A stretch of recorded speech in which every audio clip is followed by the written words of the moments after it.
Qual que era aquele prazo que o Trump tinha dado de 60 dias?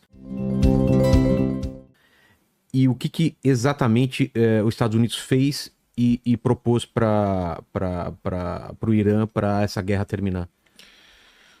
Olha, o prazo que o Trump tinha dado era um prazo de 60 dias de negociação antes da guerra começar. Isso. E aí o prazo acabou e no dia 61 foi quando Israel fez a operação. O Irã não cumpriu. O Irã estava sendo evasivo. Parecia que eles não queriam negociar, entendeu? Ganhar tempo. Ganhar tempo. E aí os iranianos, o regime já fez isso várias vezes. Tá. É muito comum nessa região eles fingirem que estão indo para uma diplomacia ocidental e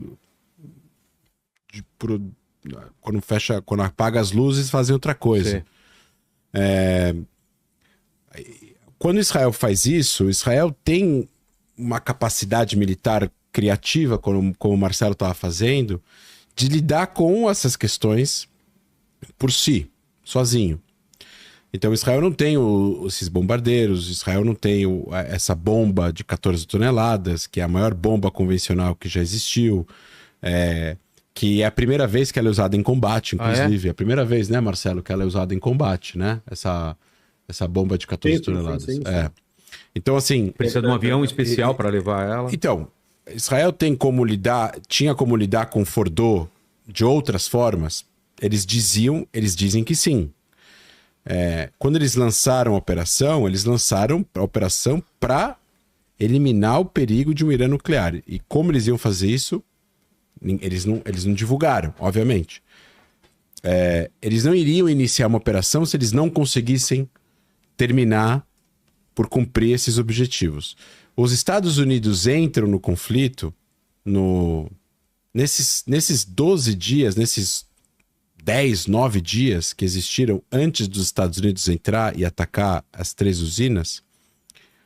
Eles deram vários sinais para os iranianos de que os iranianos deveriam vir com boa fé e negociar. Se tivesse existido uma proposta do Irã que fosse plausível, logo no primeiro, segundo, terceiro dia, ok, vamos negociar, abrimos mão do programa, por favor, fazemos cessar-fogo, a gente vai abrir mão de tudo e entregar tudo. A guerra teria acabado e teria chegado num acordo e obviamente, os Estados Unidos iam falar para Israel parar suas ações militares, porque o Irã estava disposto, após essa primeira investida israelense da sexta-feira retrasada, de realmente abrir mão. Só que a natureza do regime não permite isso, porque essa questão do ego e da honra de um regime ditatorial, ela passa a lógica e vira uma questão... Não passar como covarde. Né? Passa uma mensagem de que eles precisam até retroalimentar o próprio regime, porque se uma pessoa no regime toma essa decisão, outras pessoas do regime vão ficar tão contra essa decisão de que o regime pode ter um golpe interno, né? Então, isso fala mais alto na hora. Não é racional. É uma decisão completamente fora da lógica, porque você está perdendo a guerra, você está perdendo armas, você está perdendo toda a sua defesa aérea, você está perdendo as suas usinas nucleares.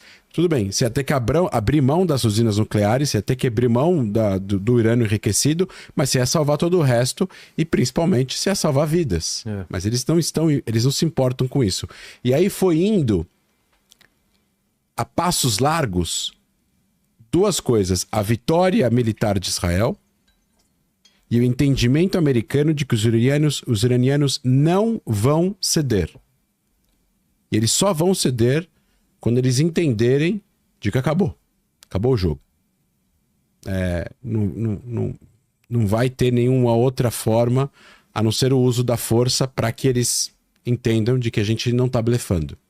E aí tomou-se a decisão. Eu acho que também tem um pouco aqui da cultura americana de pegar um jogo ganho e chamar de seu, né? E os israelenses não vão se importar com isso, nesse caso, porque os israelenses não querem aqui serem os vencedores só para falar para o mundo que venceram. Os israelenses foram para essa operação para poder eliminar o perigo de um Irã nuclear e atingir drasticamente o programa de mísseis. Para os iranianos agora reconstruírem um programa, É muita coisa, é muito trabalho. E todo mundo vai saber se eles fizerem isso. Porque tá todo mundo olhando o que tá acontecendo lá dentro. Né? A inteligência israelense tá lá dentro, vai continuar lá dentro. O Mossad tá lá dentro. Os iranianos dissidentes estão lá dentro. Estão trabalhando para o serviço secreto. De Israel, dos Estados Unidos e tal. Então agora, se Fordow foi destruído, Natanz foi destruído, Isfahan foi destruído, tem que saber onde está o urânio enriquecido, a 60%, quase meia tonelada de urânio enriquecido. O que vai acontecer nos próximos meses, ninguém sabe. Mas para o Irã reconstruir o programa é muito difícil agora. É muito investimento. Eles precisam de... Eles perderam boa parte do know-how, porque muitos cientistas foram mortos. Eles perderam os arquivos. Então, uma das informações mais importantes dessa guerra de 12 dias é de que o segundo arquivo... Pensa numa sala que tem vários cofres com todos os arquivos militares guardados.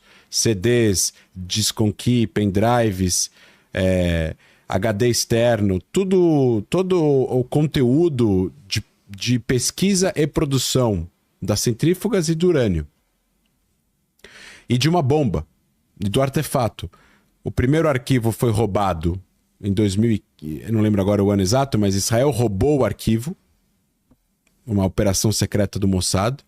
E agora o segundo arquivo, que era o backup, foi destruído por um ataque da Força Aérea de Israel. Isso saiu no canal 12 de Israel há uns dias atrás. Tá. Então eles não têm um arquivo, eles não têm os cientistas, eles não têm os generais, eles não têm os locais. É literalmente, praticamente começar do zero. Ou algum país dá essa bomba pra eles. Não, mas só tem 8 países com bomba. Que país vai dar bomba pra eles? Eu acho muito difícil o Paquistão dar uma bomba atômica pro Irã. Por causa da represália? Eles não são lá muito fãs do Irã. Ah, não? Não, são sunitas. O Paquistão é um país parceiro dos Estados Unidos. E a bomba do Paquistão não é para dar pro Irã. Ideologicamente, o Paquistão tem a bomba para fazer frente à Índia, que também tem a bomba. Aí tem uma dissuasão nuclear entre os dois e acabou. O Paquistão não tem a bomba para distribuir. Até porque o Paquistão foi deixado ter a bomba justamente por causa do comportamento do Paquistão. Senão não deixariam o Paquistão ter a bomba. E a Rússia? Entraria nessa? Não. A Rússia não tem bomba nuclear para distribuir bomba nuclear. A Rússia não vê uma proliferação nuclear como algo positivo. A Rússia tem os interesses russos, tem o interesse de fazer frente aos Estados Unidos, tem os seus interesses lá em relação ao não avanço da OTAN para leste. Não tem um interesse aqui de ver uma corrida armamentista dentro do Oriente Médio. Como você viu o posicionamento do Putin em relação a esse conflito?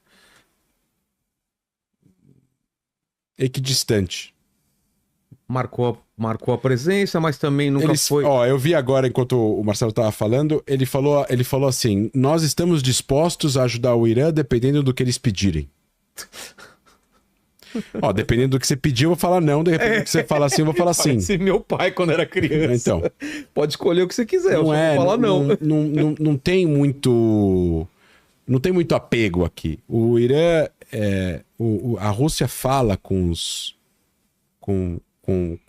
aqueles que os Estados Unidos não falam por uma questão de geopolítica. Eles querem ter influência onde os Estados Unidos não têm, para ter uma força equilibrada, exatamente. De novo, com todas as coisas erradas e ilegais que a Rússia faz, como um regime totalmente autoritário, etc. e tal. Então, assim, essa guerra foi vencida por Israel e pelos Estados Unidos. O programa nuclear foi destruído.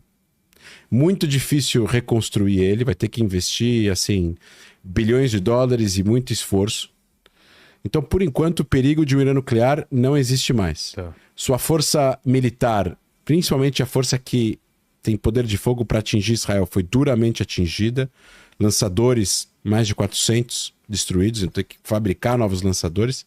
E agora acho que vai ter que entrar numa dinâmica de tentar fazer com que o regime continue fraco, ou eventualmente vai ter uma troca de regime mais para frente, a partir dessa derrota que o Irã teve.